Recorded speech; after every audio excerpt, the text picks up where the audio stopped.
Et on retrouve tout de suite Bernard Veil avec ses invités dans son émission Parlons Patrimoine. Bonsoir à tous. Ravi d'être avec vous pour cette nouvelle émission et très heureux de passer la prochaine heure et demie avec vous.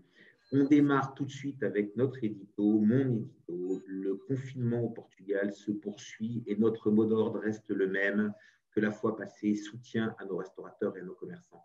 La France entame tout doucement son retour à la normale et c'est une bonne nouvelle.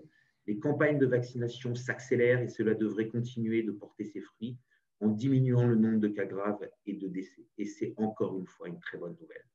Il y a peu, Julien Letarte, notre boulanger préféré, était venu nous parler de la baguette et de sa possible entrée au patrimoine mondial de l'UNESCO. Mais si les choses continuent ainsi, allons-nous pouvoir continuer à nous la payer? Les matières premières flambent et les céréales aussi. Le soja, le blé et le maïs ont dépassé des records vieux de presque 10 ans. Avant de regarder les raisons dans le détail, cherchons-nous un bouc émissaire, un coupable. C'est toujours sympa d'avoir un coupable autre que soi. Et à la limite, si on en trouvait 2 ou 3, ce serait encore mieux. Le premier, l'éthanol, que l'on rajoute au carburant pour une essence plus propre. Le second, le climat, un coup trop chaud, un coup trop froid, assez ou trop d'eau, le gel, etc. Et comme la production est mondiale, quel que soit le lieu où il se passe quelque chose, ça joue. Le troisième, les Chinois.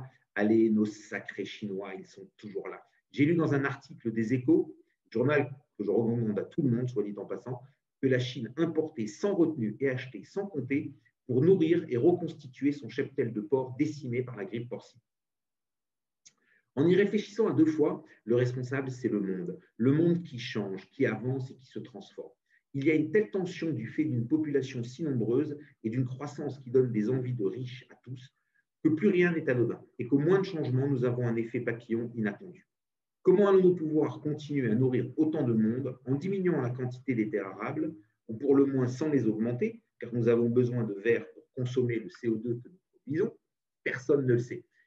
Et en fait, personne ne veut vraiment le savoir. La seule recette qui fonctionne encore, normalement, est celle des prix et de la bonne vieille échelle de la valeur capitaliste. Quand on n'en a pas assez, les prix montent, et quand on en a trop, les prix baissent.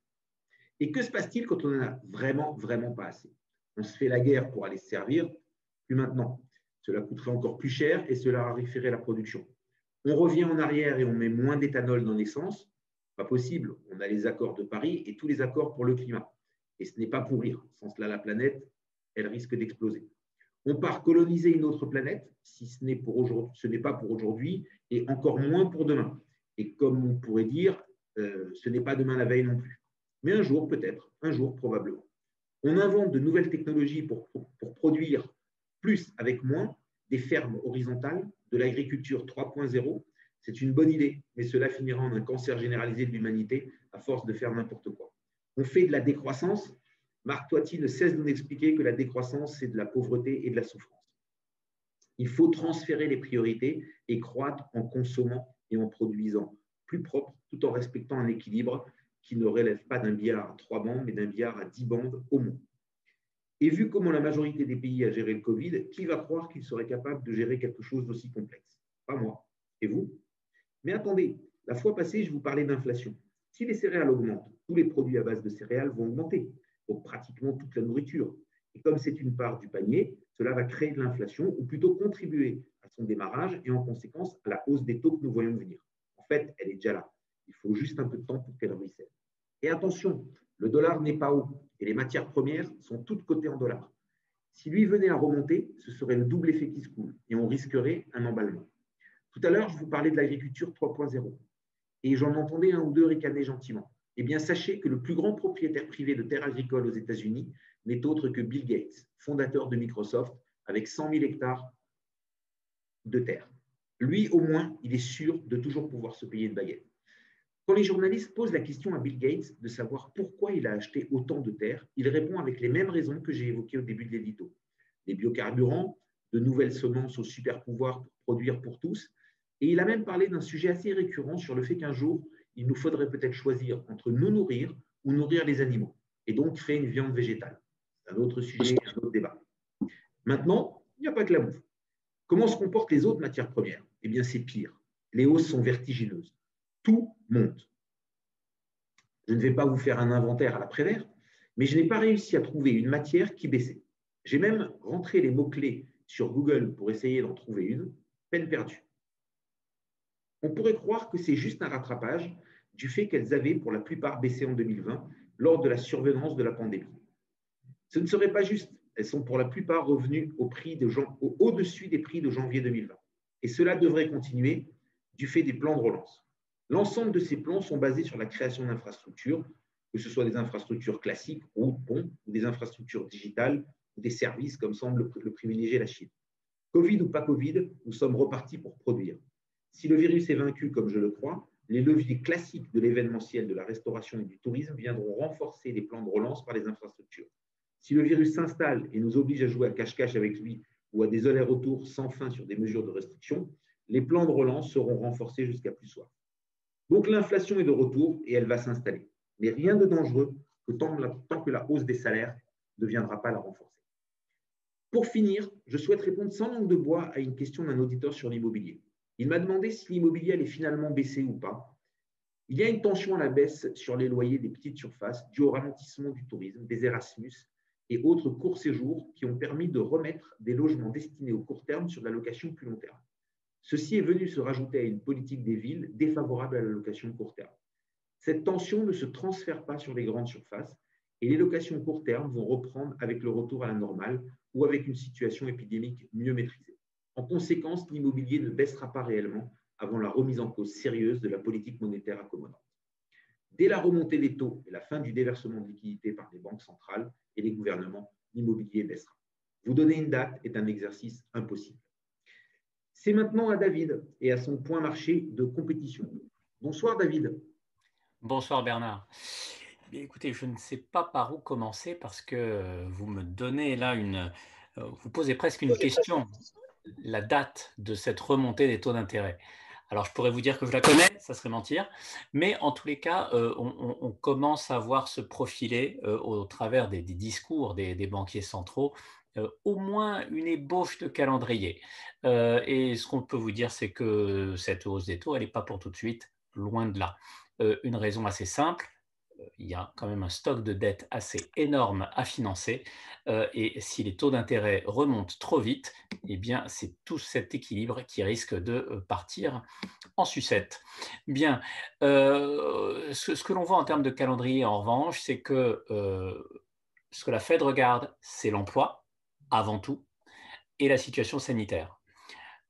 L'emploi, ils ne vont pas se contenter d'un chiffre. Ils vont devoir voir une tendance. Et on dit bien qu'il faut plusieurs chiffres pour faire une tendance. Donc ça veut dire quoi? 2, 3 rapports de l'emploi, ça nous amène à l'été.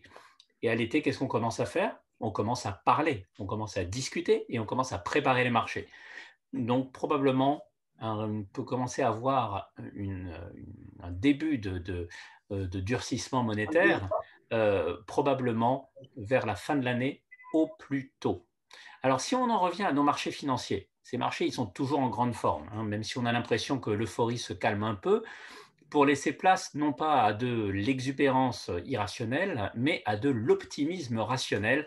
Je me permets de piquer la formule à un de mes confrères qu'il a écrit ce matin.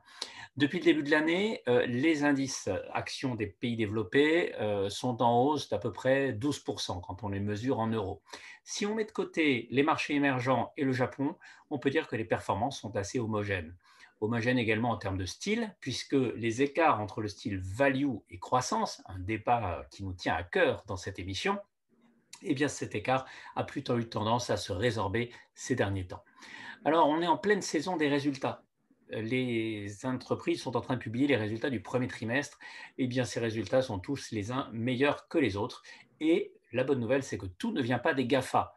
Ces sociétés ont pourtant des résultats époustouflants, hein, des bénéfices en hausse de 163% pour Alphabet, hein, c'est-à-dire Google, 110% de hausse pour Apple, 94% de hausse pour Facebook, 44% pour Microsoft, multiplié par 3 pour Amazon. Et ce n'est pas un rebond. L'année dernière avait déjà été une année exceptionnelle pour tous ces titres. La bonne nouvelle, c'est que si on regarde les banques américaines, par exemple, les progressions sont tout aussi impressionnantes avec des bénéfices multipliés le plus souvent par 2 ou par 3. Alors au total, aux États-Unis, on attendait des progressions pour le premier trimestre 2021 de 16% en début d'année. Au 1er avril, on avait déjà remonté ces attentes, on était à plus 24%. On est maintenant sur un rythme de 39% pour cette même saison de résultats. En Europe, une fois n'est pas coutume, la croissance des bénéfices est encore plus forte, avec une progression d'une année sur l'autre de 72% contre 59% de progression attendue il n'y a pas si longtemps. Alors, la progression des marchés, elle reste mesurée ces derniers jours car cette belle saison de publication, elle a déjà été bien anticipée. Et on va garder en tête que c'est effectivement l'inflation qui reste la première crainte des investisseurs. Non pas qu'un peu d'inflation soit mauvais, mais c'est la crainte d'une perte de contrôle des banques centrales qui amènerait un scénario à la 1994, c'est-à-dire où la Fed avait dû surprendre les marchés avec de très fortes hausses des taux pour lutter contre l'inflation. Alors l'inflation, elle peut venir de quoi? Consommation et salaire. Alors, si on regarde du côté des salaires, il y a quelques éléments qui pointent. On a vu de manière anecdotique mais significative Amazon qui, sous pression politique, a décidé de relever le salaire de 500 000 de ses employés parmi les moins bien rémunérés.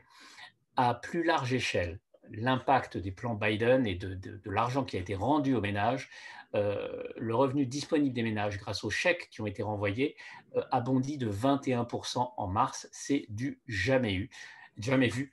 Et c'est donc du côté de la hausse de la consommation qu'on peut regarder.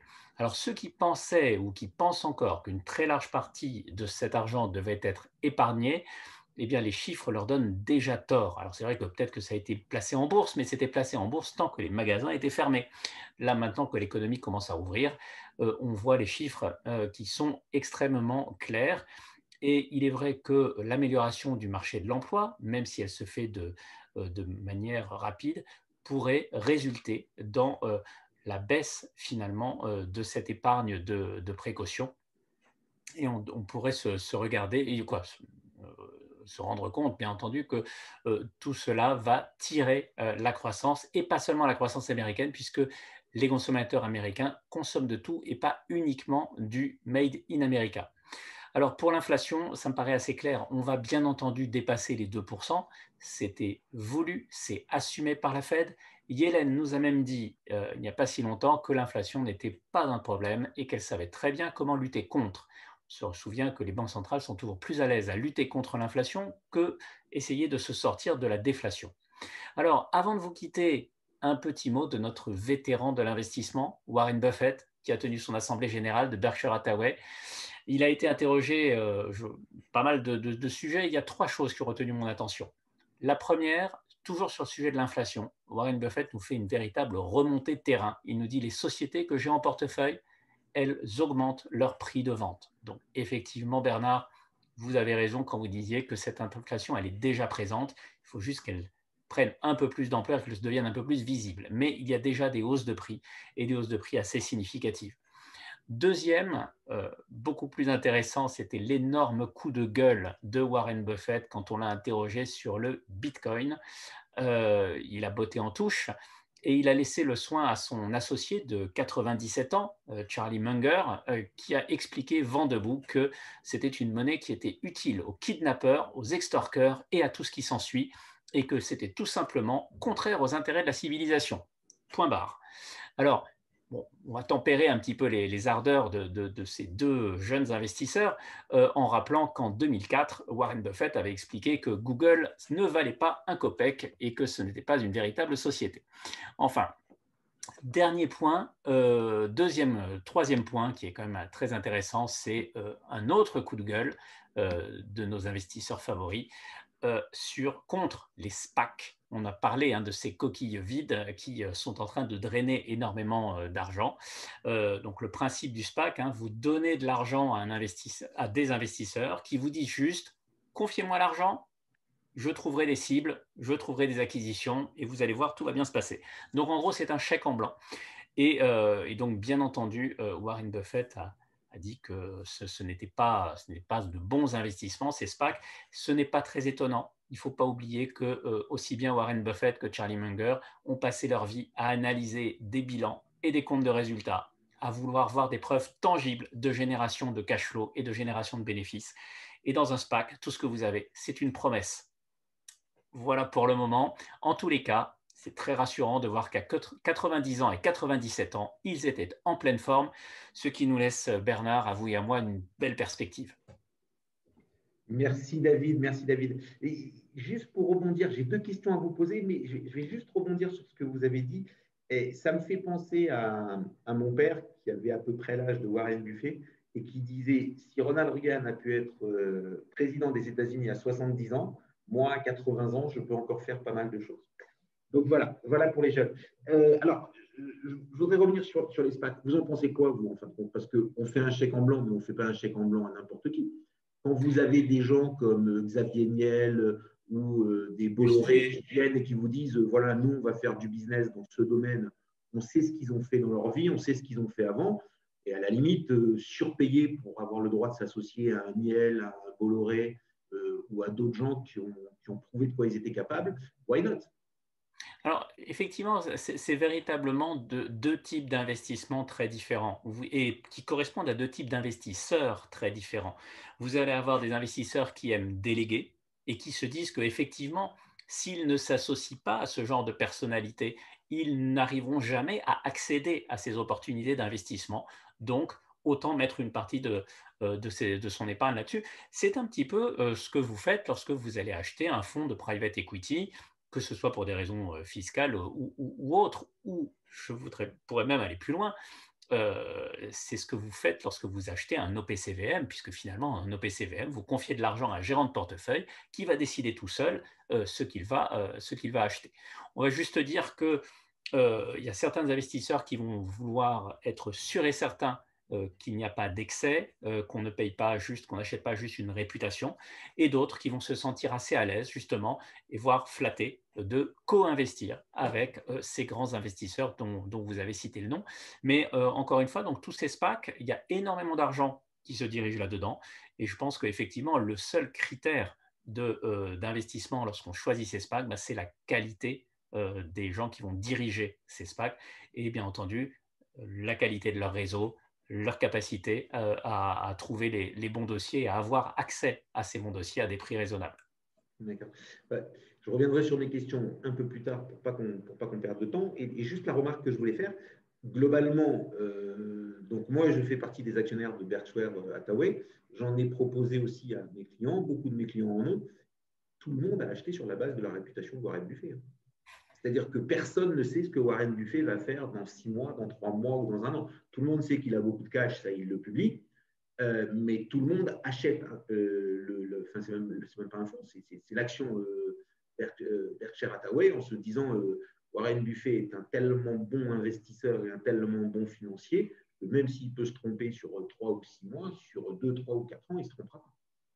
Donc peut-être qu'il a peur que les SPAC viennent piquer dans son assiette.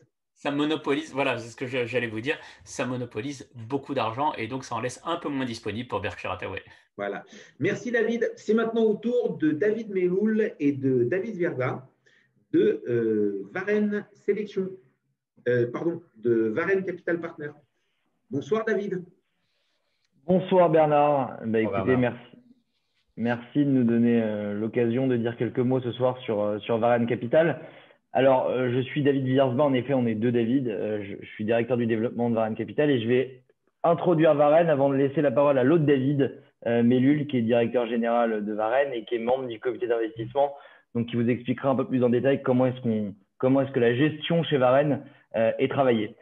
En quelques mots sur Varenne, j'imagine qu'il y a beaucoup de gens qui nous écoutent et qui ne connaissent pas.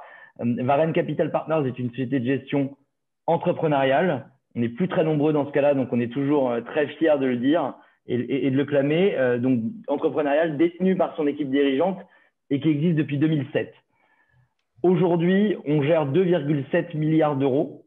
La société a connu une forte croissance ces dernières années grâce principalement à deux raisons. La première, c'est les bonnes performances de nos fonds.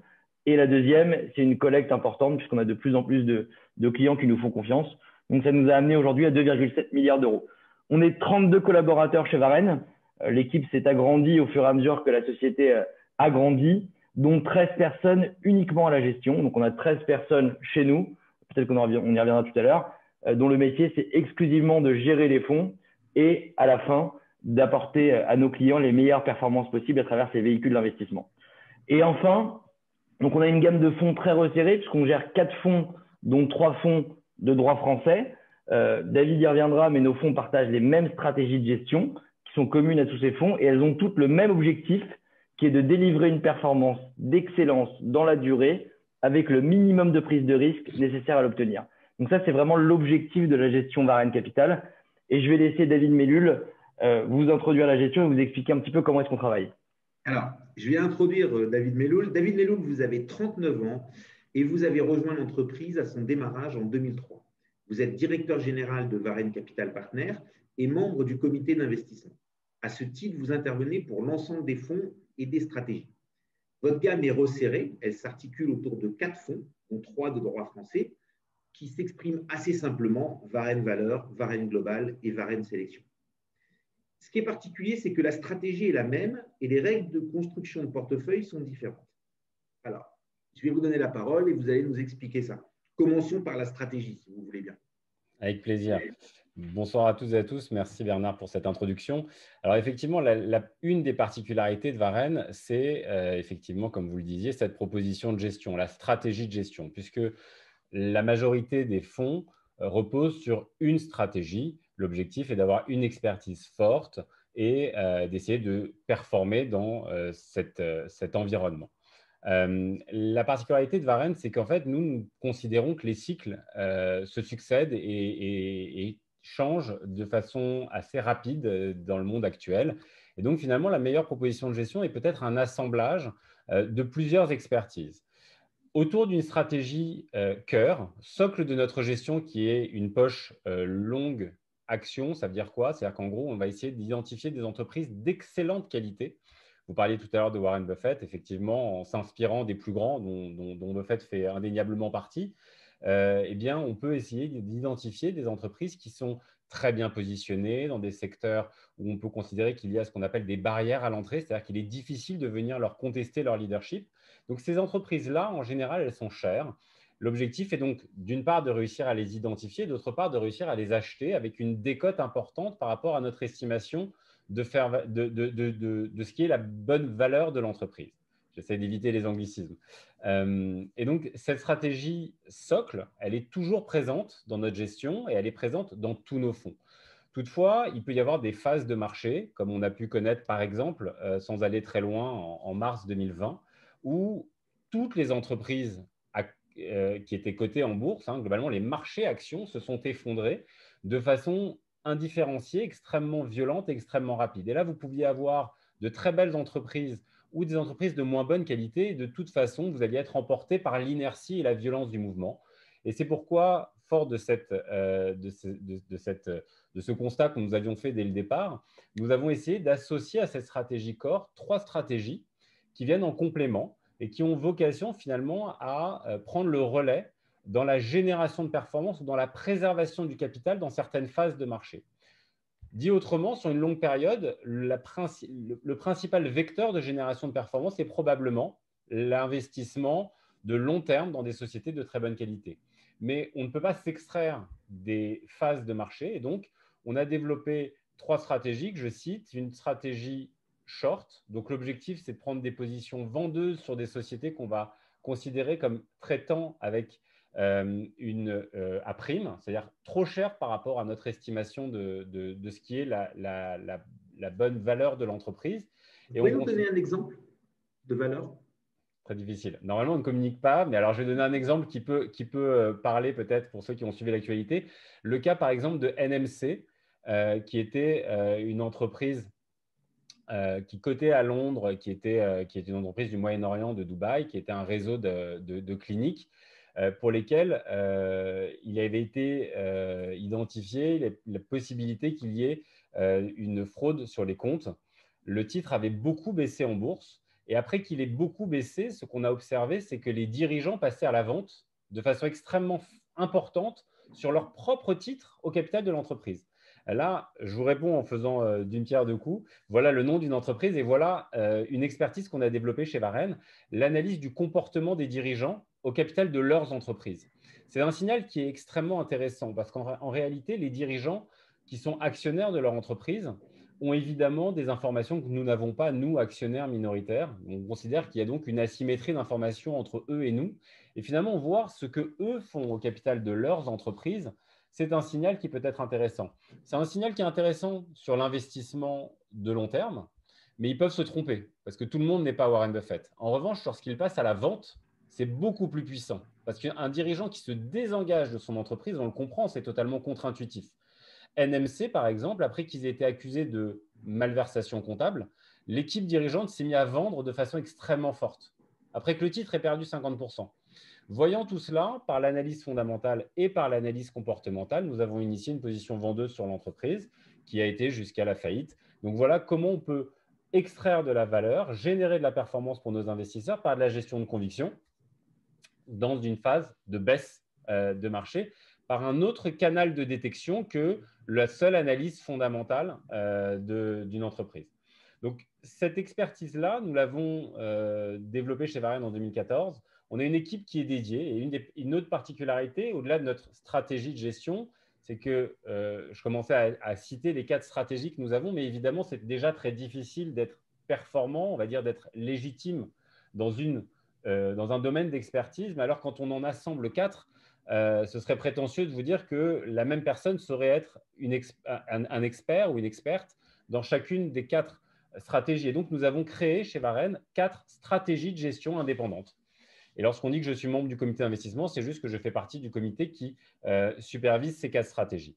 Mais en réalité, il y a des gens qui sont spécialisés sur chacune des 4 stratégies. Donc, j'ai parlé du long, j'ai parlé de ce que nous appelons le short, donc cette capacité à générer de la performance en prenant des positions. Juste pour résumer, quand on dit le long, c'est qu'on va acheter une valeur, et quand on dit le short, c'est qu'on va vendre une valeur, c'est ça? Exactement. Lorsqu'on dit le long, c'est qu'on pense que l'entreprise peut, on va s'y exposer, donc on va être un actionnaire dans le sens vertueux du terme, on va s'exposer à la dynamique de création de valeur de l'entreprise dans la durée.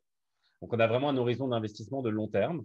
Lorsqu'on parle de short, c'est prendre une position vendeuse et donc c'est considéré qu'à court ou moyen terme, l'entreprise devrait malheureusement détruire de la valeur. Mais pour l'investisseur short, donc, qui a les positions vendeuses, c'est une façon de générer de la performance.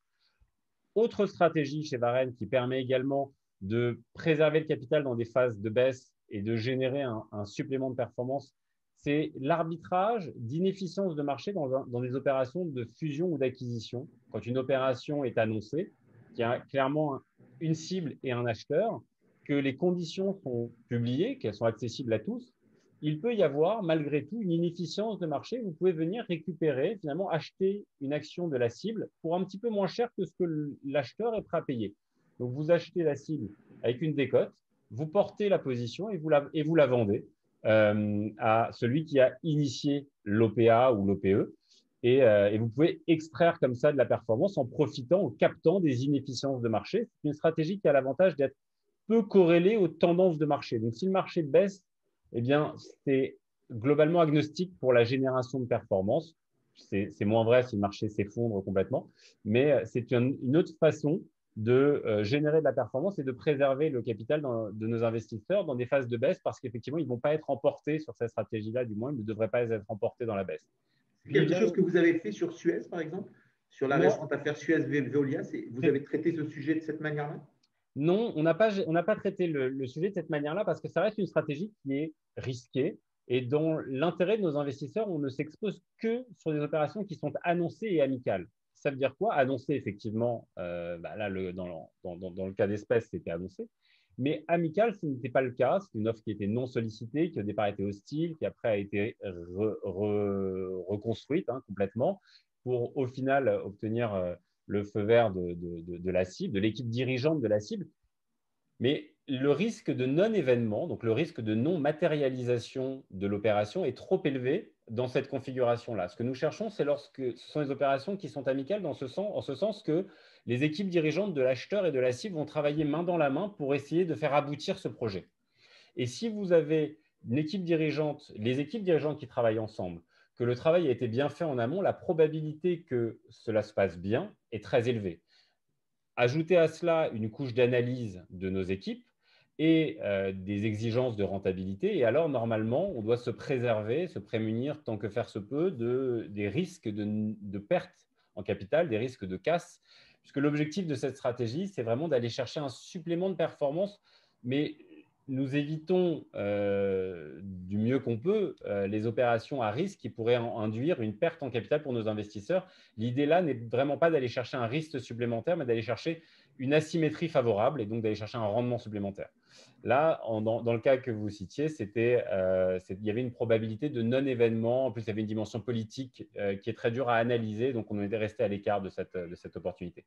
Donc, si je résume, j'ai parlé du cœur de notre gestion qui est la stratégie longue, donc l'achat de long terme, d'une stratégie complémentaire qui est les positions vendeuses, la stratégie short, l'arbitrage de fusion-acquisition, donc l'arbitrage d'inefficience ou la captation d'inefficience sur les opérations de rachat qui sont annoncées amicales, mais il vient encore une stratégie, il vient une configuration de marché contre laquelle notre proposition de gestion était encore peut-être un peu légère, bien que cet assemblage soit déjà assez solide.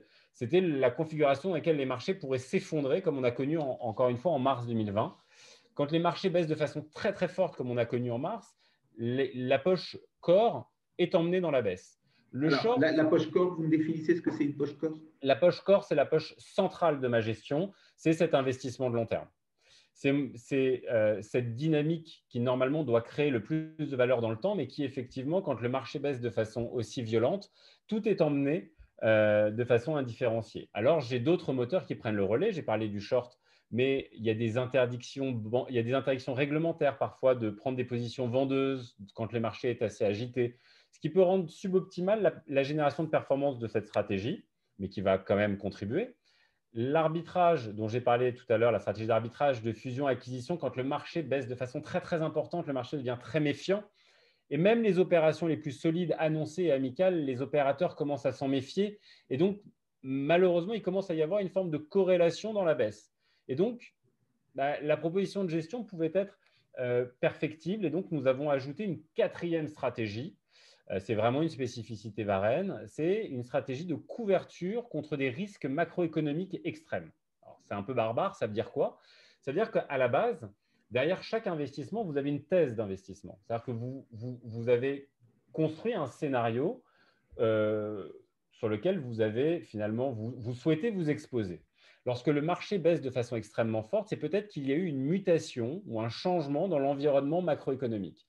Si c'est le cas, alors la thèse d'investissement qu'on a constituée qu'on avait à la base retenue pour construire nos investissements, cette thèse d'investissement, elle peut être altérée ou invalidée. Et donc, si cela se matérialise, la poche longue ne va pas générer la performance que vous escomptiez. Et donc, ce qu'il nous fallait, c'était un autre dispositif qui pouvait tirer avantage de ces configurations macroéconomiques un petit peu difficiles.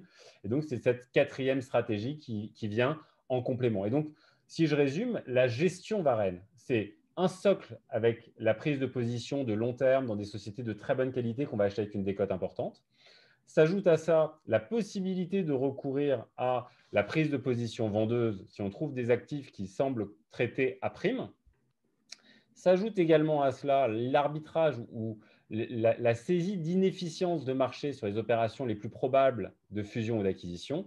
Et mettez encore une couche au-dessus qui est une espèce de veille de marché à 360 degrés, toute classe d'actifs, toutes zones géographiques confondues. On va essayer d'identifier des bulles ou des déséquilibres insoutenables qui pourraient venir porter atteinte à nos thèses d'investissement sur la stratégie core. Et donc, on se dote d'un budget pour essayer de monter un dispositif qui va tirer avantage. David, je vais vous interrompre, on va devoir s'arrêter. C'est très intéressant ce que vous dites. On vous réinvitera pour parler des fonds pris un après l'autre. Et avant de passer la parole à Marc Toiti, j'ai juste une question assez précise à vous poser. Donc, si j'ai bien compris, vous avez la stratégie centrale que vous appelez la stratégie core. Donc, en fin de compte, c'est de trouver des bonnes valeurs que vous allez conserver le temps que ces valeurs puissent faire leur chemin et prendre 20, 30, 40, 50, 100%. Et autour de ça, vous avez un ensemble de 3 stratégies que vous utilisez pour, on va dire, stabiliser le bateau, des choses comme ça. Est-ce que vous savez nous dire quelle partie de la rentabilité est faite par cette stratégie core et dans quel pourcentage vos stratégies annexes ou vos stratégies subsidiaires viennent renforcer la valeur? Et malheureusement, je vous laisse 1 minute pour répondre. Alors oui, on sait répondre à cela. Tout dépend de la période qu'on observe. Si je prends par exemple le mois de mars 2020, j'ai 50% de la baisse de ma stratégie cœur qui a été compensée par la hausse de 2 autres stratégies, des couvertures macroéconomiques et du short. Si je regarde par exemple en 2021, dans une autre configuration de marché, la majorité, l'essentiel de ma performance est générée par la poche longue. Tout dépend de la période. On tient ces informations à la disposition de tous nos investisseurs. Sur une longue période, clairement, c'est le corps, la stratégie cœur qui génère le plus de performance. Sur des phases de marché beaucoup plus agitées, comme je vais citer mars 2020 ou 4e trimestre 2018, ce sont mes stratégies de couverture macroéconomique et de short qui ont généré le plus de performance. Ok, merci beaucoup David. Et promis, on vous réinvitera et on parlera juste cette fois-ci des fonds maintenant que la stratégie est bien comprise. Avec plaisir. C'était un peu dense, mais c'était très très intéressant. Merci et passez une bonne soirée. Bonne soirée, merci. Bonsoir Marc. Bonsoir Bernard, bonsoir à toutes et à tous. Comment allez-vous Marc? Très bien, vous bien? Et vous, oui, ça va, ça va. Écoutez, ça va très bien. Ça va très bien. Il faut. On s'accroche. J'ai lu quelque chose aujourd'hui, même pas en préparant l'émission, j'ai lu quelque chose aujourd'hui et je me suis dit ce soir, il faut que j'en parle à Marc et Marc va réagir là-dessus et il va nous expliquer. Je ne sais plus dans quel journal, mais il parlait de la croissance américaine en nous disant ils sont en train de nous faire une croissance à la chinoise. Ah oui, on n'en est pas encore là, mais c'est vrai que c'est pas mal. C'est-à-dire qu'effectivement, on a eu les chiffres du PIB américain effectivement la semaine dernière. Donc, on continue. Ça fait 3 trimestres consécutifs de forte augmentation. Depuis le creux de la vague, le PIB américain a augmenté de 10,5% à peu près. Donc, c'est quand même pas mal. Tout ça avant le plan Biden, parce que l'argent n'est pas encore arrivé. Et donc, si bien qu'aujourd'hui, le PIB américain n'est plus qu'à 0,9% de son niveau d'avant la crise, c'est-à-dire du 4e trimestre 2019. Donc oui, on peut dire que les Américains sont quasiment sortis de la crise. Et ce qui est très intéressant, c'est de voir le détail des chiffres, puisqu'on a une croissance très forte, notamment de l'investissement des entreprises, de la consommation des ménages, de l'investissement logement également des ménages. Donc, c'est assez incroyable. On a une dynamique qui est là, qui est en train de s'installer. Je vous rappelle que, la vaccination avait déjà commencé au premier trimestre, mais ce n'était pas encore le top. Et puis surtout, le plan de relance n'est toujours pas arrivé. Donc, ça veut dire que maintenant que le plan de relance, alors il y a un premier qui est en train d'arriver, puis un deuxième qui a été annoncé dernièrement par Biden. Alors, quand les plans de relance vont arriver, effectivement, on ne sait pas trop jusqu'où peut monter la croissance américaine, mais déjà, d'ores et déjà, cette année, on va avoir au moins 5%, voire 6% de croissance aux États-Unis. Donc, c'est l'aspect un peu chinois, sachant que l'année dernière, le PIB américain n'a baissé que de 3,5%. Parce que souvent, on dit, oui, alors la France aussi, elle va avoir une hausse du PIB de l'ordre de 3 à 5%. Mais l'année dernière, la France, on a fait moins 8,2%. Donc, si on fait 3 ou 5, on ne va pas rattraper le retard, effectivement, de l'année dernière, que les Américains ont quasiment déjà rattrapé. Puis surtout, c'est la dynamique de croissance. Mais il y a un petit bémol quand même, il faut l'avouer, c'est l'inflation qui redémarre. Et c'est vrai que j'en avais parlé il y a 15 jours. Et donc, la semaine dernière, on a eu la Réserve fédérale américaine qui s'est réunie. Donc, pour l'instant, tout va bien dans le meilleur des mondes. On est dit, on va continuer comme ça, etc. Sauf que, tout de même, il faut lire entre les lignes. Jerome Powell, le patron de la Réserve fédérale américaine, il a dit qu'il allait quand même observer comment allait évoluer l'inflation. C'est que l'inflation américaine, aujourd'hui, est à 2,6%. On a un objectif moyen d'inflation de 2% de la Réserve fédérale. C'est-à-dire qu'en fait, elle nous a dit, bon, je ne vais pas regarder sur un mois, mais sur plusieurs mois, si on dépasse ou pas les 2%. Et je pense que, alors là, pour l'instant, c'est déjà 2-3 mois qu'on dépasse les 2%, mais surtout, pour les mois à venir, on va avoir 3, 3,5, voire 4% d'inflation. Donc là, la Fed, elle va être prise à son propre piège, parce que s'il y a un peu d'inflation et s'il y a beaucoup de croissance, plus le chômage qui baisse, on va passer sous les 6%, je pense, on aura les chiffres vendredi, donc on n'a pas encore le niveau d'avant la pandémie, mais quand même, on s'en rapproche. Donc tout ça fait que la Réserve fédérale américaine, elle ne va plus pouvoir maintenir ni la planche à billets, ni, je dirais, les taux d'intérêt à 0,25%. Et j'ai fait une chronique YouTube la semaine dernière, justement, sur ma chaîne YouTube pour en parler. Et j'ai remarqué qu'en fait, le bilan de la Réserve fédérale américaine, aujourd'hui, il est d'environ 7 800 milliards de dollars. C'est une somme folle. Ça a été multiplié par 9 depuis 2008.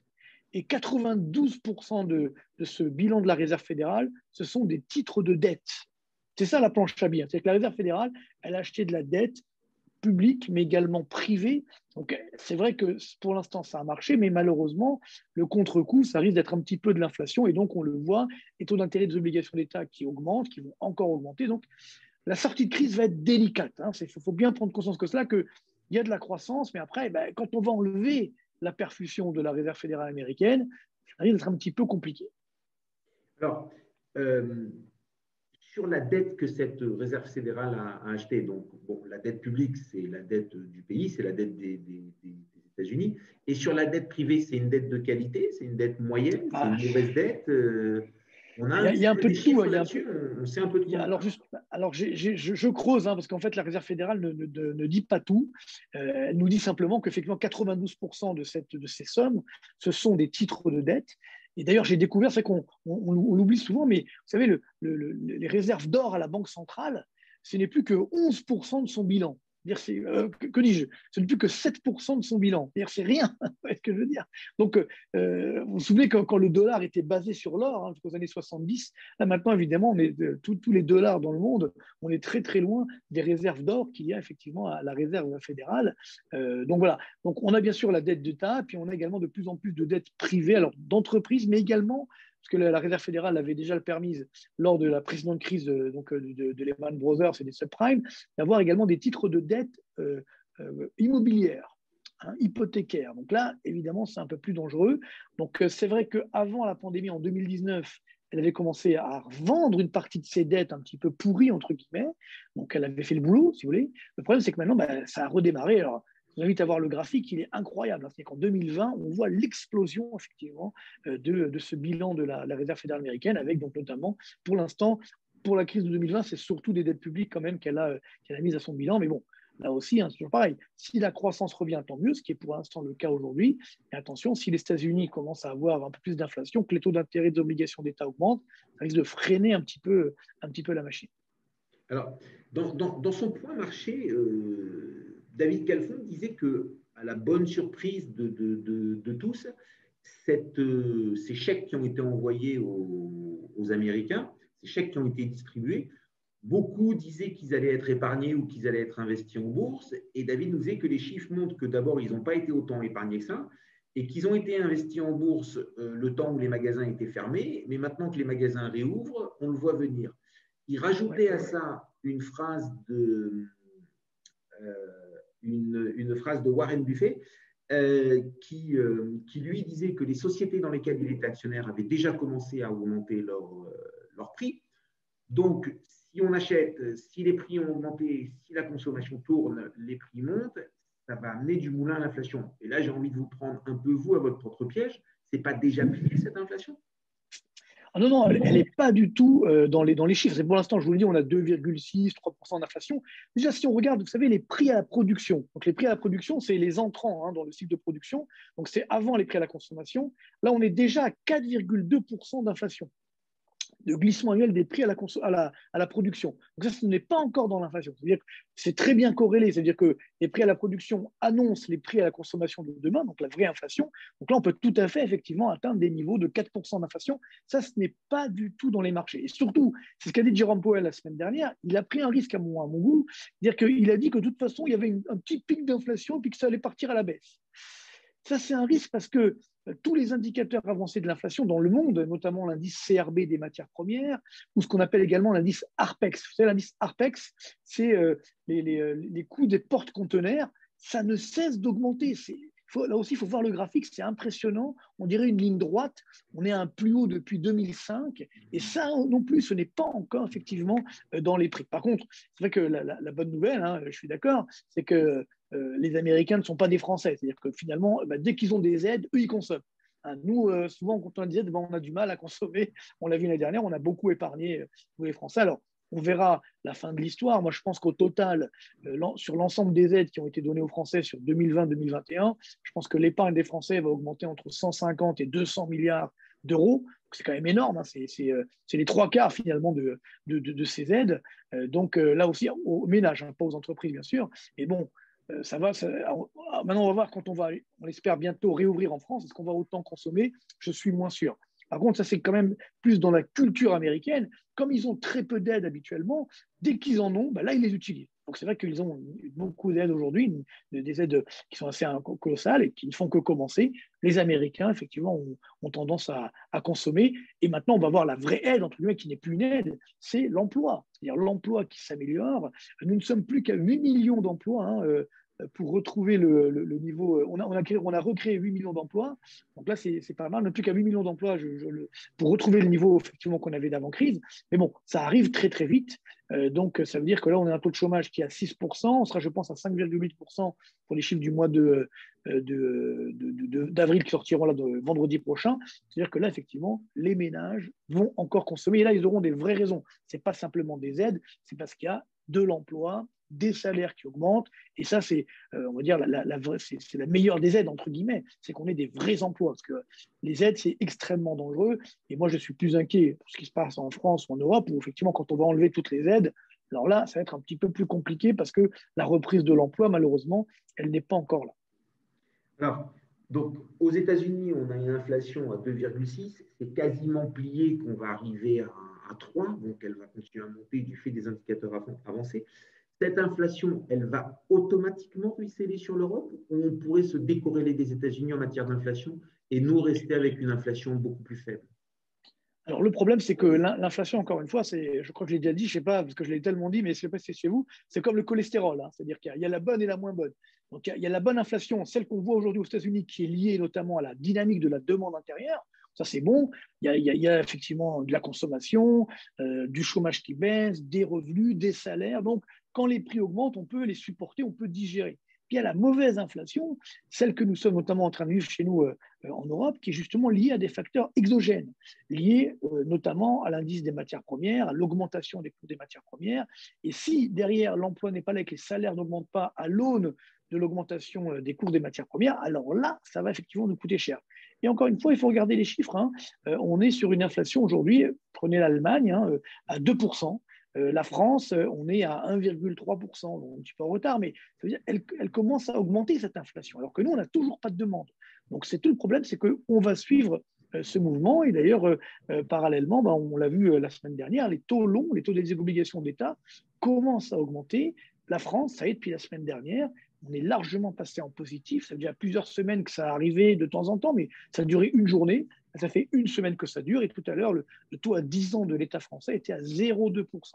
Donc, ce n'est pas dramatique, mais ça aussi, il faut le savoir, parce qu'il faut savoir que quand on a 1 point d'augmentation des taux d'intérêt sur la dette publique française, donc des obligations d'État, donc sur tout ce qu'on appelle toute la courbe des taux, alors à ce moment-là, c'est vrai que sur un an, ça va ajouter qu'à peu près 3 milliards d'euros de supplément sur le coût de la dette, ce qu'on appelle la charge d'intérêt de la dette, mais sur 10 ans, tenez-vous bien, j'ai fait le calcul tout à l'heure, ça va coûter plus de 160 milliards d'euros. Ça veut dire 16 milliards d'euros de coûts supplémentaires de la dette par an, juste pour 1 point de taux d'intérêt qui augmente. 1 point. C'est-à-dire que juste si on passe de 0 à 1, ce qui est très probable, ça va nous coûter plus de 160 milliards sur 10 ans, 16 milliards d'euros par an. Alors, quand tout va bien, on peut gérer. Mais là, évidemment, on a besoin de chaque milliard. Donc, ça risque de poser problème. Et ce qui est dangereux, c'est que, évidemment, plus cette dette va augmenter, plus ça va créer, justement, ça va alimenter cette augmentation des taux d'intérêt des obligations d'État. Donc, ça, c'est vraiment ma grande crainte pour la reprise, parce que je pense qu'on va l'avoir, tant mieux, et ce n'est pas trop tôt, cette reprise. Tout le problème, c'est de savoir, est-ce que les taux longs ne veulent pas trop augmenter? Et comme on voit qu'ils augmentent déjà alors qu'il n'y a pas de reprise, pas encore du moins, alors quand la reprise sera là, quand il y aura encore un peu plus d'inflation, alors là, la hausse des taux longs sera beaucoup plus forte. Et ça, ce n'est pas du tout dans les marchés. Les marchés sont toujours aveuglés. On croit que finalement, les taux longs, c'est comme au Japon, ils vont rester éternellement bas, donc et que ça ne remontera jamais. Et là aussi, on va être déçu, comme pour l'inflation. Oui, l'inflation, c'est bien un petit pic, ça va redescendre. On va être déçu également. Donc, il faut être extrêmement prudent. Et j'ai envie de dire, très honnêtement, moi, je suis impatient que ça arrive parce que aujourd'hui, les marchés, c'est devenu ce que j'appelle le casino royal. Hein. C'est-à-dire que finalement, quoi qu'on achète, ça flambe. Là, quoi qu'on achète sur les crypto-monnaies, ça flambe et ainsi de suite. C'est pas normal. Oui, c'est ça qui est effectivement un petit peu dangereux. Et quand les taux longs vont remonter, alors là, hop, on va remettre, comme on dit, l'église au milieu du village, où on va remettre les pendules à l'heure.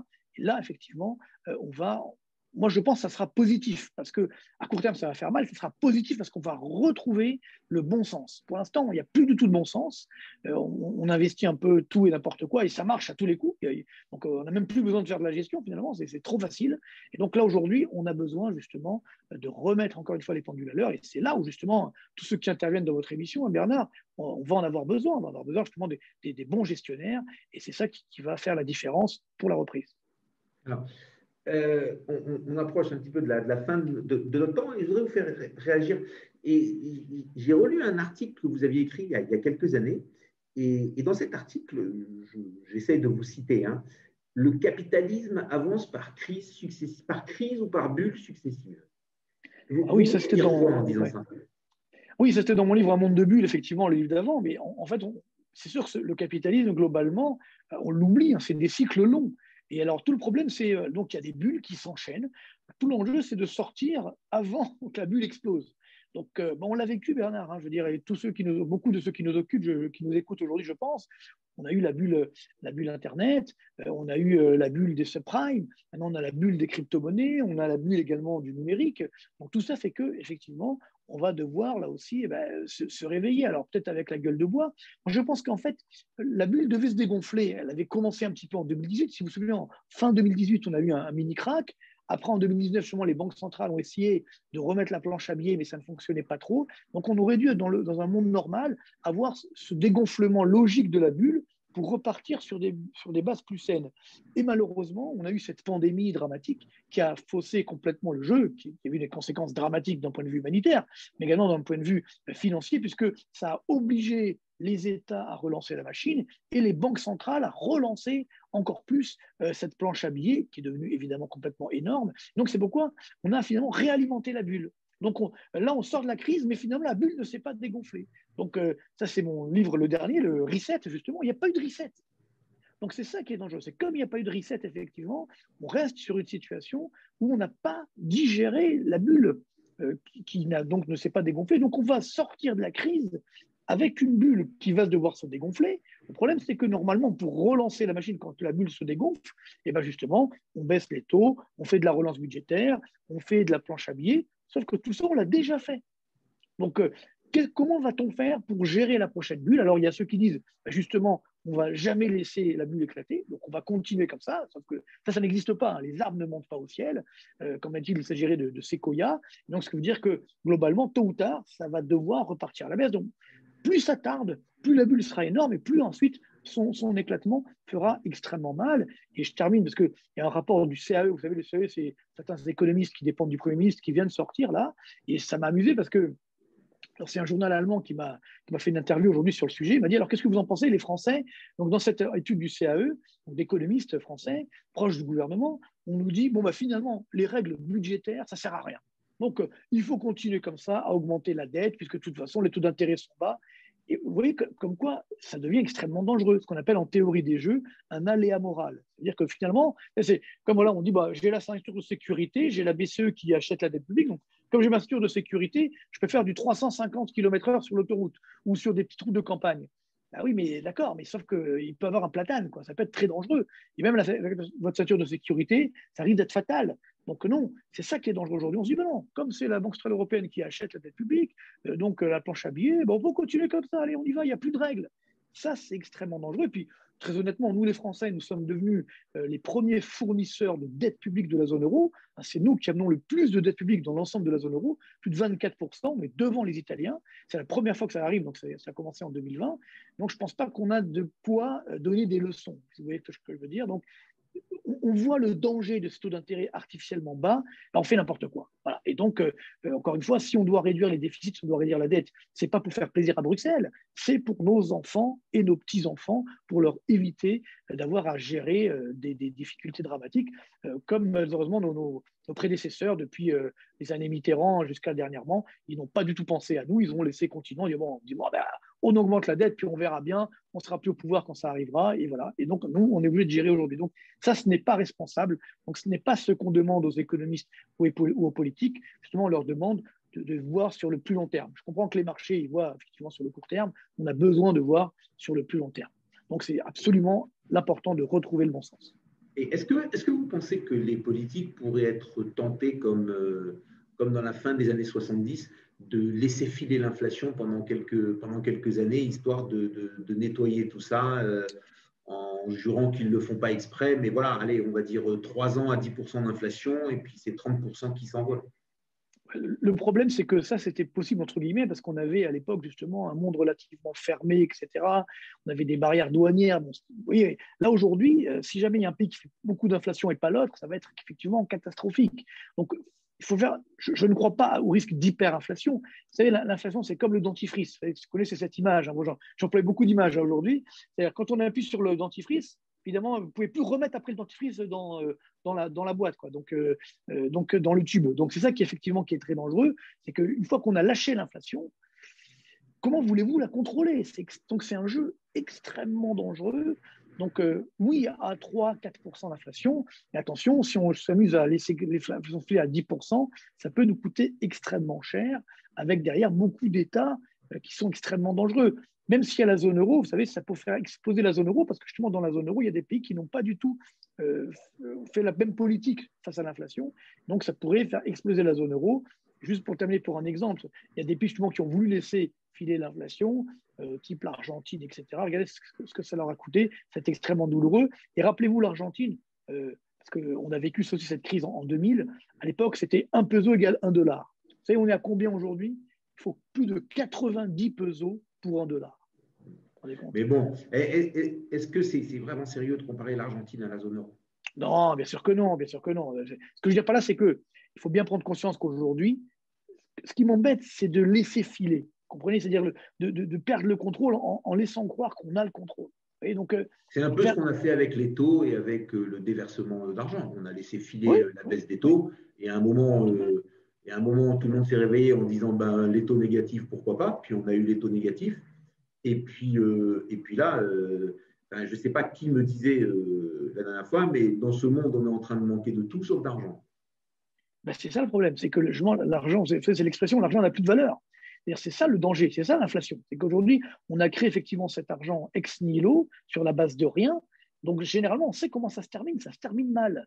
Et je vous rappelle que justement, alors bien sûr, j'ai employé l'image de l'Argentine volontairement pour un petit peu grossir le trait, mais nous sommes en concurrence aujourd'hui avec la Chine, avec les États-Unis, avec l'Inde, etc. Donc, il ne faut pas croire qu'on va rester sur notre piédestal éternellement. En fait, ça, c'est ce qu'on appelle le péché d'orgueil qu'ont fait les Japonais, par exemple. C'est très dangereux hein, de laisser croire que finalement, rien ne peut nous arriver.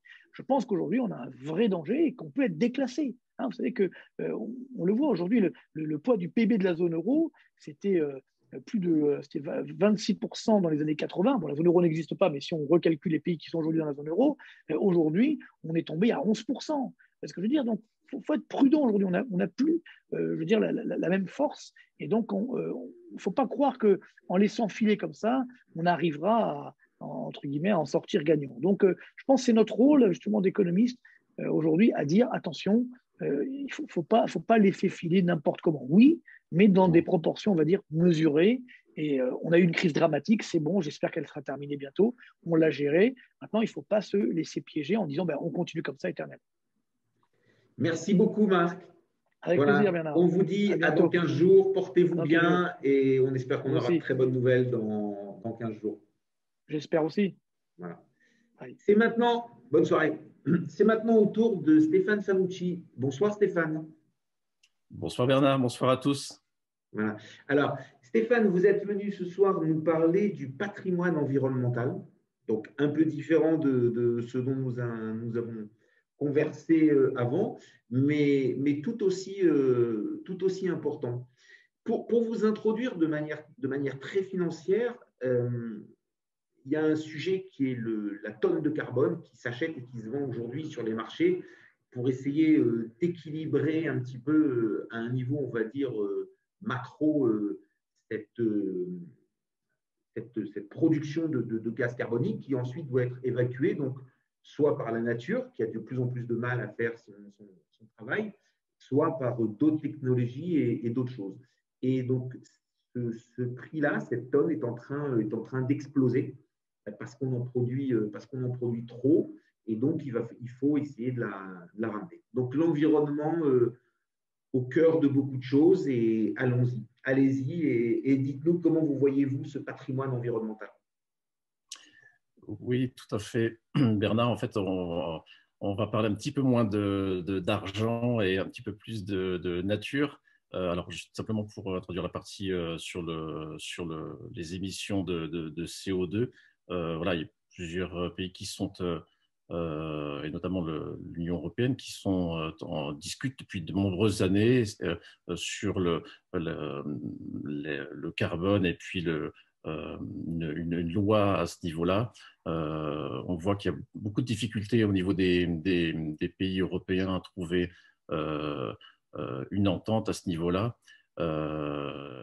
Et on espère que très bientôt, on pourra avancer d'une manière commune, en tout cas au niveau de l'Union européenne, pour pouvoir se rapprocher le plus possible des objectifs de l'accord de Paris, et notamment des objectifs que chaque pays a pris en termes d'émissions de CO2.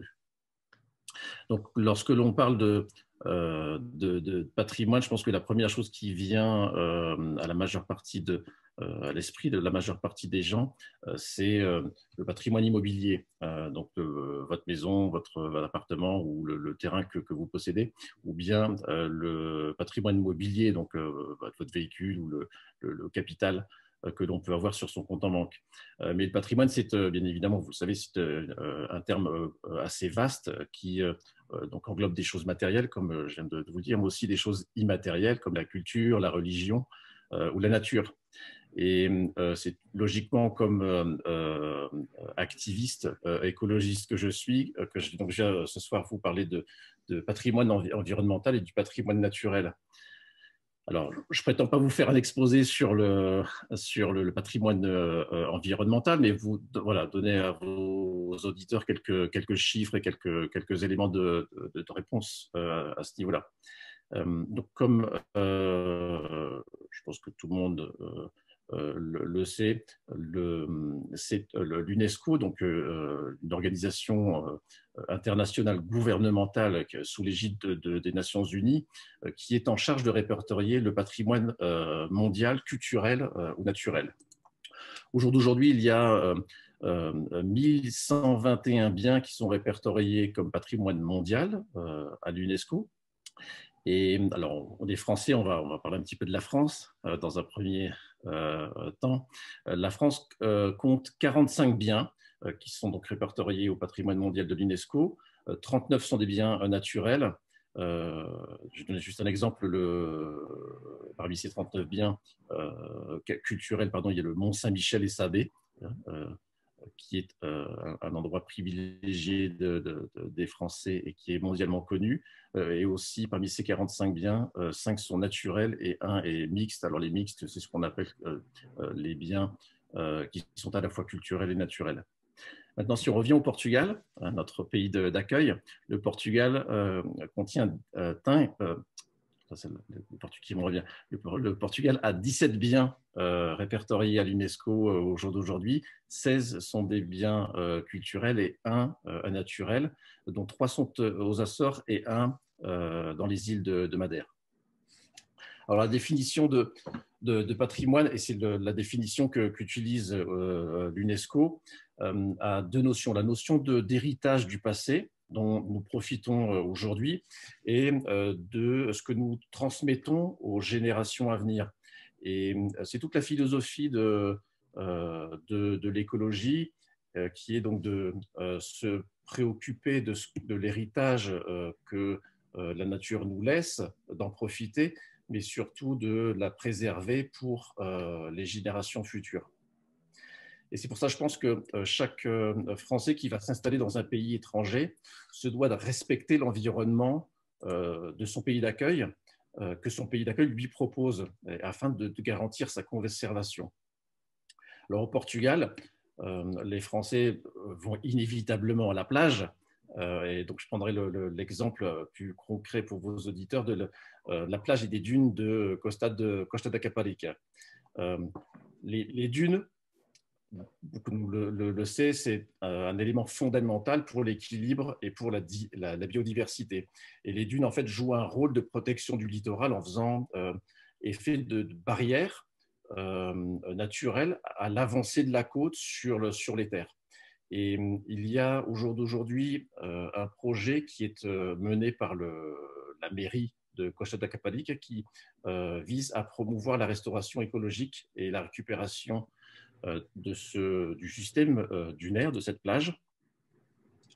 Ils sont aujourd'hui en train de mener plusieurs actions, notamment l'installation de palissades pour retenir le sable qui est transporté par le vent, de la plantation de végétaux aussi qui sont adaptés bien évidemment à l'écosystème de la plage, bien aussi pour protéger le sable qui est transporté par le vent, et aussi l'installation de structures de restriction et de contrôle d'accès aux dunes pour éviter la dégradation par la dégradation des dunes et de ce milieu naturel par l'impact des personnes. Il y a aussi sur ce projet la mise en place d'un système de monitorisation du processus naturel de restauration écologique qui vise en fait à évaluer la capacité de rétention des dunes. Alors, la deuxième raison pour laquelle je vous ai demandé de venir, c'est que vous êtes aussi un citoyen engagé et il va bientôt y avoir les élections consulaires à Lisbonne et vous avez décidé de vous engager en prenant la tête d'une liste. Alors là, je vais être beaucoup plus sévère et comme vos confrères, je vais vous laisser 4 minutes pour nous expliquer votre engagement, les raisons de cet engagement, pas un programme, mais allez-y, dites-nous un petit peu quel est cet engagement, quelles en sont les raisons.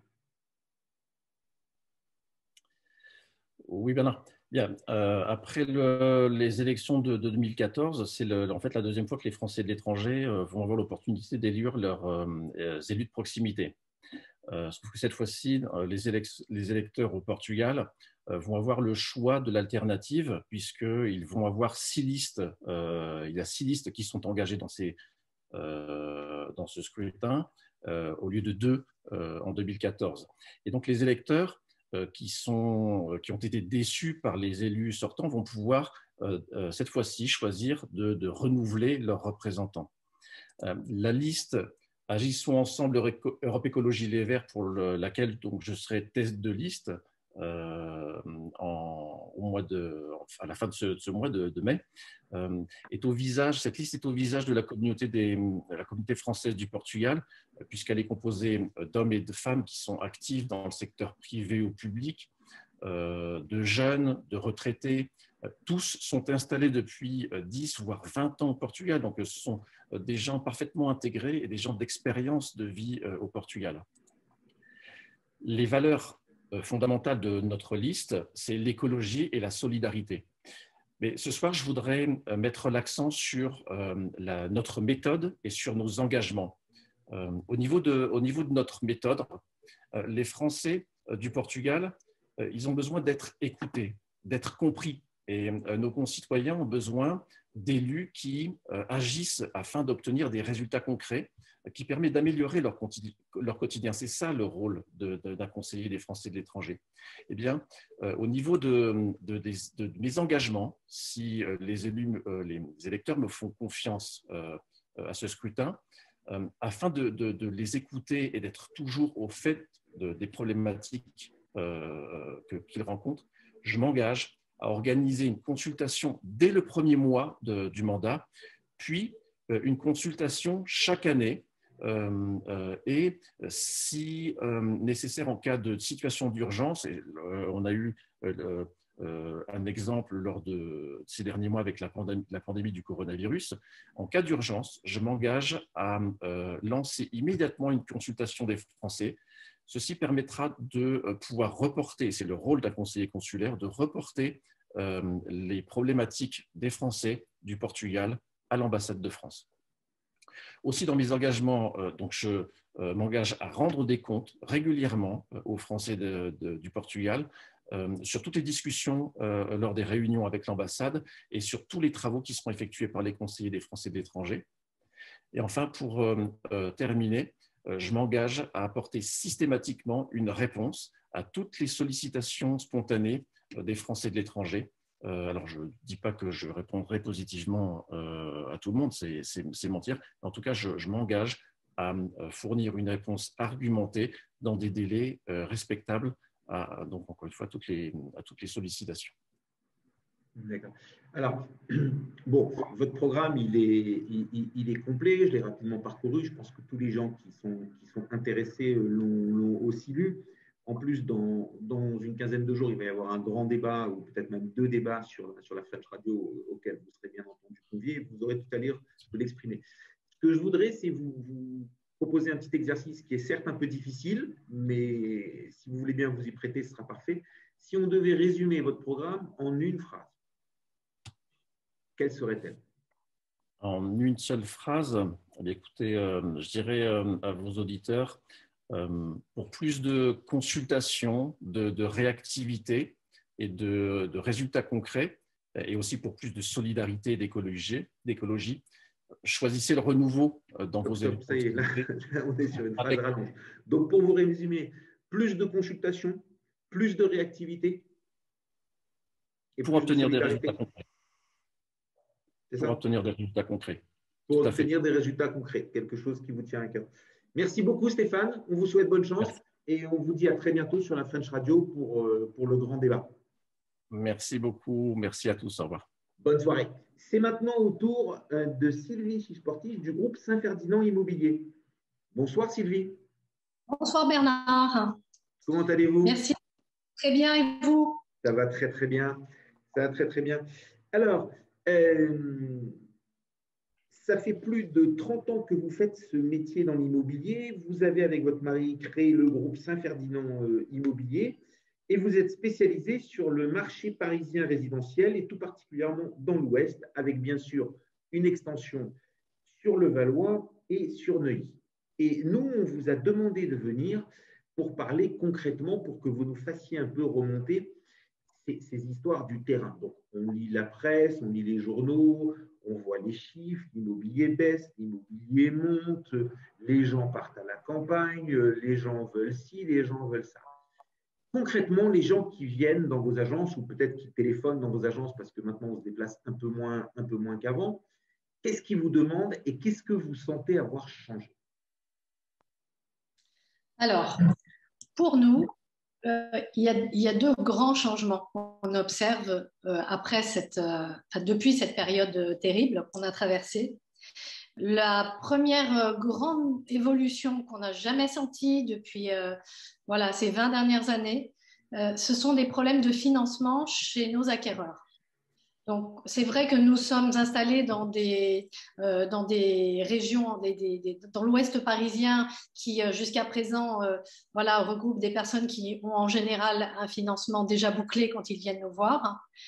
Et là, depuis quelques mois, on se rend compte que beaucoup d'acquéreurs commencent à avoir des refus de prêt, ce qui est tout à fait inédit dans notre activité, dans nos secteurs d'implantation. D'accord ? Les banques se révèlent être plus frileuses.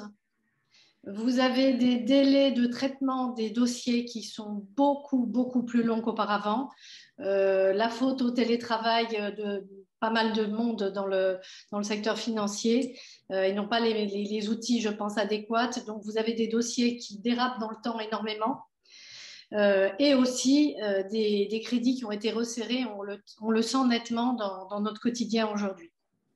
Alors, est-ce que ce problème de financement, est-ce que vous sentez que ça provoque ou ça risque de provoquer, premièrement, une baisse des prix parce qu'un acquéreur pourrait venir et dire, bon, bah, écoutez, dites à votre vendeur que moi, je vais acheter sans condition suspensive, mais je veux en contrepartie un effort de sa part. Et est-ce que, deuxième question, ça rallonge votre durée moyenne nécessaire pour vendre un bien? Alors, je ne vais pas vous répondre à la première question tout de suite parce que j'ai quelque chose à ajouter avant ça qui va aller dans votre sens. Ça rallonge les temps de traitement, très certainement, oui. Pour certains dossiers, vous avez effectivement des délais de vente qui sont rallongés, sensiblement rallongés. Maintenant, est-ce que ça entraîne une chute des prix? En fait, la deuxième grande évolution qu'on remarque, c'est effectivement que nos clients veulent aujourd'hui plus d'espace vert, plus extérieur. Donc, vous avez une partie de la population qui veut quitter Paris pour aller s'installer dans l'approche banlieue. Donc, nous, effectivement, nous, on a nos agences dans Levallois, Neuilly et Boulogne. Et on a énormément de gens qui se reportent, de clients historiques du 17e, du 16e arrondissement, qui se reportent sur Neuilly, Boulogne, Levallois. Vous avez là un parc immobilier qui est plus récent, donc on a plus facilement les terrasses, les extérieurs, les balcons, les jardins. Et donc, du coup, je ne peux pas vous dire aujourd'hui, parce qu'on n'a pas encore suffisamment de recul, que les prix de ces biens-là ont flambé. On n'a pas encore suffisamment de recul pour vous le dire. Donc, on pourra peut-être en parler à la fin de l'été. On pourra vraiment tirer un bilan plus sérieux. Je ne voudrais pas m'avancer sur des données, mais en tout cas, il y a quand même toujours une rareté de produits, de ce type de produits. D'accord. Donc, les extérieurs sont devenus plus recherchés. Oui. Ça, c'est quelque chose de clair, net et précis. C'est clair et net. Les appartements qui n'ont pas d'extérieur sont clairement handicapés par cette tendance de fond. Oui, c'est vrai. D'accord. Voilà. Et donc, c'est un phénomène un peu parisien, un peu de se dire je vais aller chercher ma campagne à Neuilly ou à Levallois, parce que Neuilly et Levallois, ce n'est pas vraiment plus la campagne qu'à Paris. Ah, quand même. Moi, je connais bien Neuilly puisque je m'occupe des 2 agences Saint-Ferdinand à Neuilly. Je prêchais pour ma paroi, mais véritablement, Neuilly, c'est un havre de paix aux portes de Paris, avec beaucoup d'espaces verts, avec peu de vis-à-vis dans pas mal d'endroits de Neuilly. Vous avez à peu près la même chose à Boulogne. Vous avez les clients qui commencent à goûter à ces villes-là ne veulent plus de Paris, ne veulent plus des vis-à-vis, ne veulent plus des vues sur cour, veulent pouvoir prendre leur petit déjeuner ou prendre un café sur un balcon ensoleillé sans avoir les voisins qui pointent dessus. Il y a une vraie plus-value à venir acheter dans ces zones géographiques-là. D'accord. Donc, on ne peut pas comparer. Ce que vous dites, c'est que la densité plus faible de ces lieux les font plus recherchés aujourd'hui. Exactement. Vous avez plus de dégagement, moins de bruit, moins de circulation.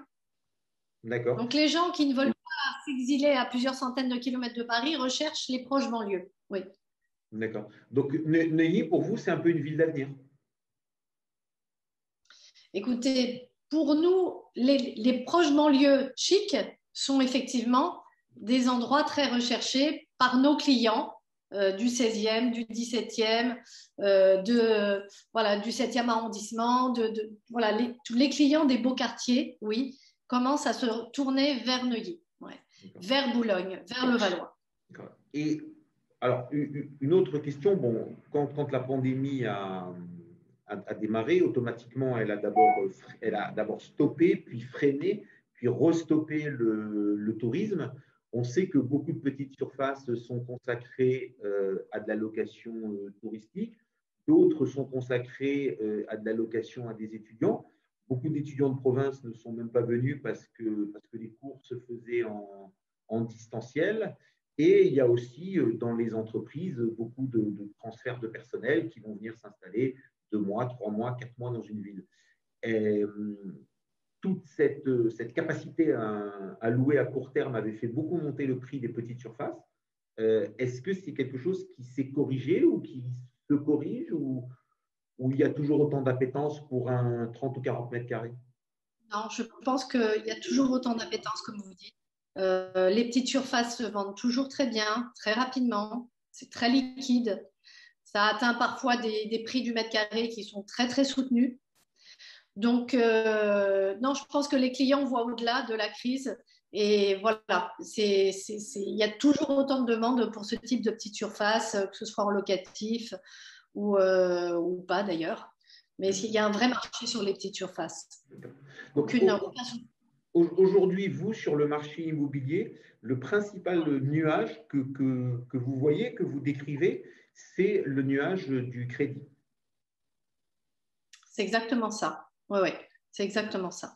Ce qui rejoint un peu ce que tout le monde dit c'est ce que tout le monde dit dans cette émission. Hein. C'est-à-dire que Marc Toiti, ce qu'il dit, c'est que l'immobilier baissera Et pourquoi l'immobilier baissera? C'est quand les politiques monétaires seront moins accommodantes, donc automatiquement moins de crédit et des taux plus élevés, ça provoquera alors une baisse, un rattrapage. Bon, là-dessus, le fait. Et vous, donc, en tant qu'acteur du terrain, vous sentez que ce crédit vous handicape? On sent que cette question de crédit prolonge les délais de vente.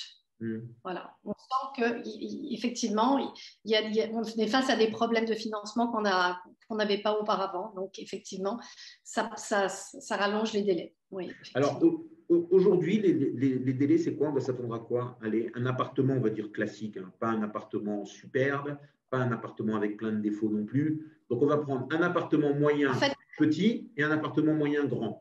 Vous donnez quoi comme fourchette? Imaginez que ce soit un client. Vous allez bien me donner une fourchette.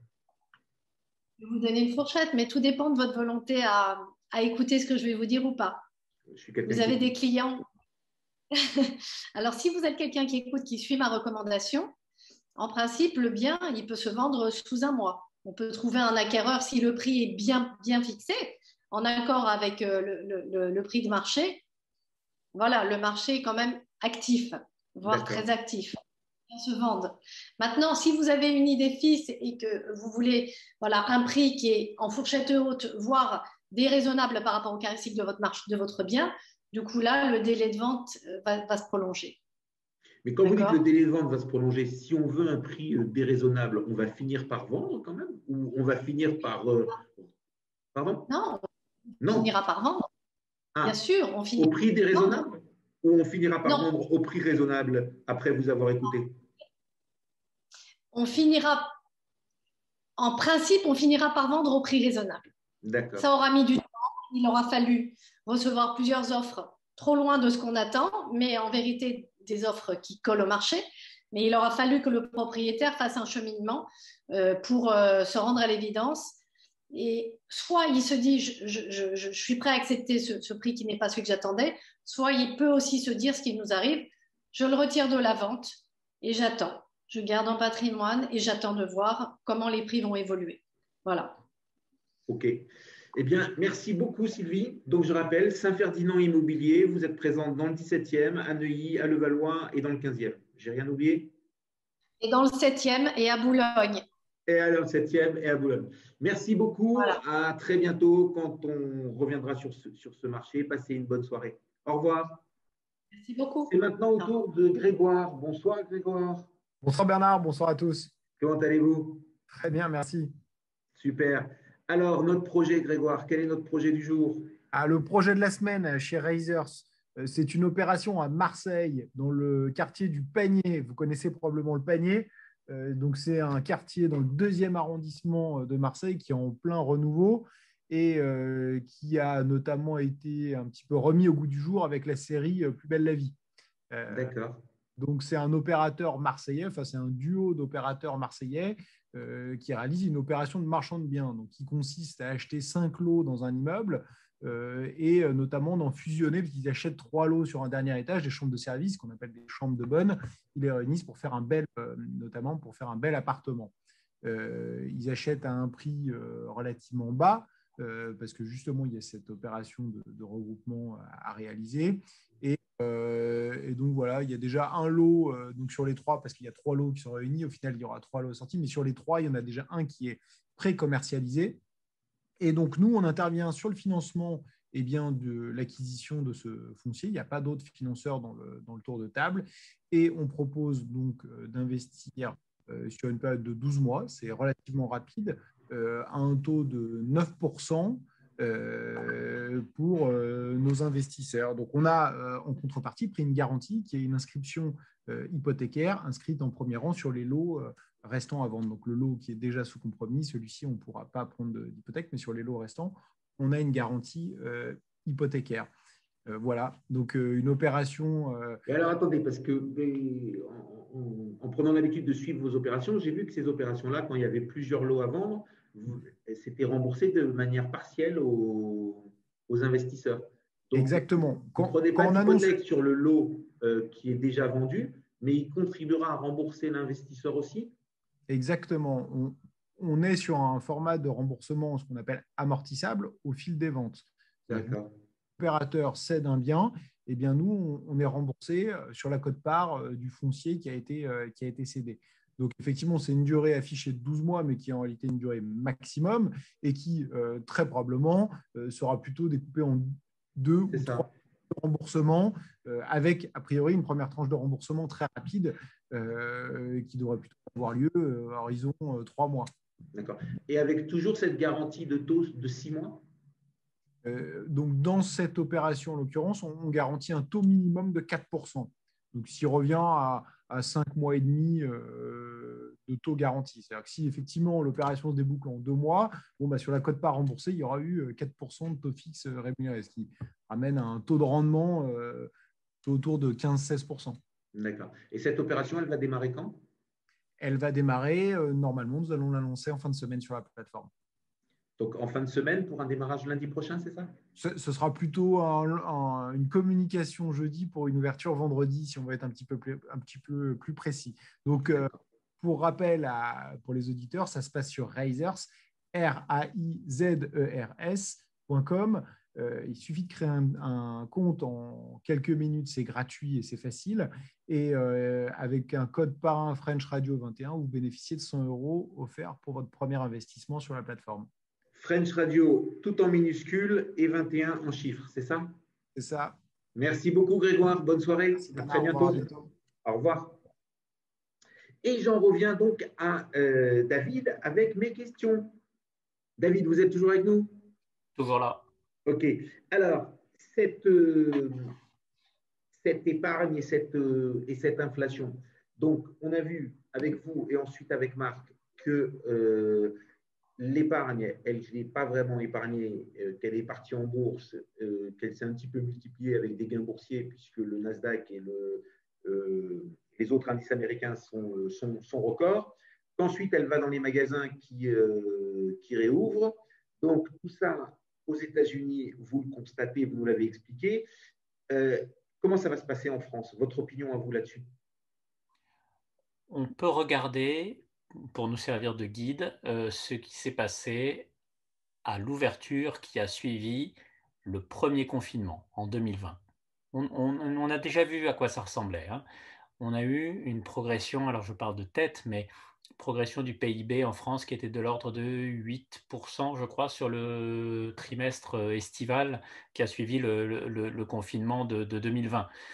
Voilà, donc c'est un rebond extrêmement fort. Alors, ce qu'il faut voir, c'est que là, cette fois-ci, on a un déconfinement qui est beaucoup plus progressif, donc on n'aura peut-être pas le même choc que l'on a eu, mais il faut s'attendre à une reprise économique très, très soutenue. Alors, pour autant, il ne faut pas oublier qu'aux États-Unis, on est revenu avec un PIB, le niveau du PIB américain aujourd'hui est 1,4% supérieur au niveau du PIB américain avant la crise. En Europe, on a encore de la marge puisque au premier trimestre 2021, on a un PIB qui est en baisse de 3,7% par rapport à son niveau d'avant-crise. Donc, pour bien comprendre ces histoires de PIB, oui. Ça veut dire quoi? Ça veut dire que le PIB, ça représente, on va dire, l'ensemble des richesses. Et donc, c'est un nombre de milliards. Hein? C'est un nombre de milliards. Voilà. Et donc, ce que vous nous expliquez aujourd'hui, c'est que les Américains sont au 1er mai 2021 1,4% plus riches qu'ils ne l'étaient au 1er mars 2020. C'est ça? Exact, c'est ça. Exactement. Et vous nous rajoutez que les Européens sont 3,5% moins riches qu'ils ne l'étaient. Exactement. Donc, ce qui veut dire qu'on devrait avoir un rebond assez violent en Europe, mais ce rebond ne doit pas nous faire peur parce qu'il va, dans un premier temps, juste venir combler ce déficit de croissance dans lequel on est actuellement. Et normalement, le sens d'un PIB, c'est que ça doit croître chaque année. Donc, on doit être en croissance régulière et constante. Donc, une année où on est en récession, il faut non seulement rattraper le montant du PIB qui a été perdu, mais également revenir sur le rythme de croissance que l'on avait précédemment. Donc, on va avoir un rebond assez violent. Est-ce que pour autant, il faut en avoir peur? Est-ce qu'il faut se dire que ça va faire beaucoup d'inflation, etc.? Ce n'est pas évident parce qu'en Europe, on a des taux de chômage qui sont extrêmement élevés et on a et on a pas mal de capacités de production qui ne sont pas utilisées. Donc, il va falloir qu'on suive ça de près. Mais à aujourd'hui, il n'y a pas encore de crainte de surchauffe. On n'est pas comme aux États-Unis avec 35% du PIB injecté en stimulus budgétaire par l'État. Hein, donc, ça veut dire que si, avec le quoi qu'il en coûte de Macron, il a injecté moins d'argent que les Américains qui ont commencé par dire que les Américains étaient des grands garçons, que ce n'était pas la peine de les aider, c'est ça? C'est ça, exactement. C'est exactement ça. Avec un petit raccourci qu'on vient de faire, c'est que là, quand je vous parle de 35% du PIB, j'ai pris tous les plans de relance dont certains vont s'étaler sur les 10 prochaines années. Et je les ai tous pris en une seule fois, comme si ça représentait, comme si c'était dépensé en une seule fois maintenant. Voilà. Mais ça veut bien dire effectivement que le soutien budgétaire aux États-Unis, il est colossal, qu'on est très très loin du laisser-faire libéral auquel on nous avait habitués, et on est véritablement dans le rôle d'un État interventionniste, mais qui colle très bien à l'image de Biden et qui va, pour Biden, donner l'image d'un État qui va venir rectifier les inégalités qui ont été créées ces dernières années par peut-être un petit peu trop de laisser-faire, justement.